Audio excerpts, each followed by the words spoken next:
Assalamu alaikum урматтуу мекендештер, туугандар. Бүгүн 2 декабрь. Жалал Абад шаарында жүрөбүз, туугандар. Азыр сиздерге курс валюта бааларын билип берейин. Бүгүн банктарды бааларыны мына сыртта иштеп аткан обменниктерди калтырып коем. Базардын ичинде обменниктер бүгүн санитарный день иштеп атат. Туугандар, сиздер видеого алдындан лайк кнопканы тапа-тап аябай басып өтүп кетиңиздер. Каналга катталбагансыздар, иншалла каналга катталып коюңуздар. Капитал банк курс валюта баасы доллар 86.75, рубль 0.80 тиын сатылышы 84 туугандар. Бакай банк курс валюта баасы доллар 86.65, рубль 0.80 тиын сатылышы 85 тиын.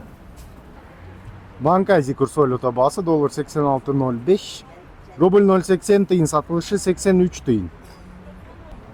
Доскреда банк курс валюта баасы доллар 86.80, рубль 0.80 тиын сатылышы 83 тиын.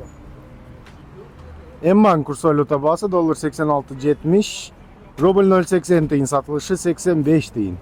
Туугандар, Жалал Абад обменник курс валюта баалары ушинтип калды. Сиздер видеоду колдоп барыңар, лайк басып, каналга катталбагансыздар катталып, видеону элдерге, группаларга таратып коюңуздар.